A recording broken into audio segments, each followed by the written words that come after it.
I came across this article earlier this year and I bookmarked it to come back to it because I thought it was kind of interesting and just want to show you guys what it's about. So, this article is about Alicia Manuel, who is some type of retirement expert. But the reason I saved it is because she's still working and she is currently 82 years old. And to me, that just seems kind of counterintuitive. You call yourself an expert in retirement, yet you're not retired and you're 82, and your solution or your best advice is telling people not to retire. That just that just doesn't sit right with me. It's like going to a dentist and telling them, and then when they tell you to keep flossing and brushing and they got a mouthful of silver. It's just really hard to take someone seriously when they kind of don't walk the talk. But anyway, she kind of goes on to explain why she thinks that. She just thinks that people will retire a little bit too earlier, that they could be out of poverty if they work longer. She does acknowledge that some people do have health issues and it's not right for everybody, but in her opinion, if you're able to work, you should keep working. And to me, that's just not right. You've got one life to live. Your kids are only so young. Grandkids are only so young. And if you're still getting up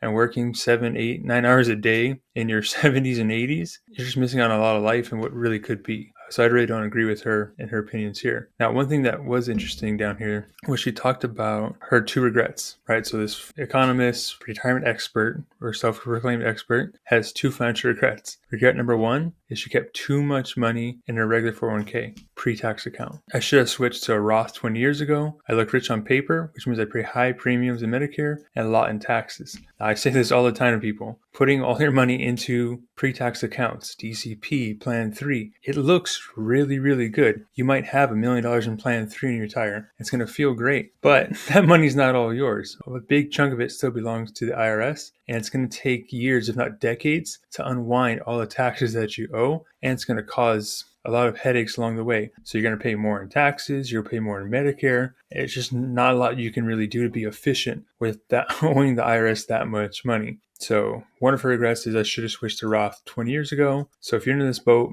you've got not much Roth to your name, you've got a big chunk. This is something to really take into account. It might make sense to switch to Roth, or at least start doing Roth conversions to get ahead of this tax bill. Her other regret was she took her pension too early. So she worked for the feds, she retired in her 50s, and she took the pension right away. Basically, she took the penalty to retire early, and she regrets that because she was going to take it early, even though she was still working, and invest it elsewhere, but she didn't invest it. She just kind of let it sit there, and she missed out on the growth had she would have invested that money. Now, if you're going to retire early but still work, then it probably doesn't make sense to really take the pension early. That's just more income, more taxes. Or if you go that route, you want to make sure you at least invest it early. Now, I still tell people all the time to take pensions early, take the penalty, because it's not worth letting it sit there. These guys are going into retirement and they're not working anymore. Should someone want to work more? Maybe it makes sense to wait a little bit. But when I look at the break even longevity for most people, taking the pension early just seems to make a lot more sense than delaying it just for slightly bigger benefit down the road that you may not even live long enough to see. So my takeaway on this is don't be afraid to take your pension early. Make sure you're doing tax planning ahead of time. Please do not work till you're 82 unless you absolutely love your job. Even if you read someone that says don't retire, because for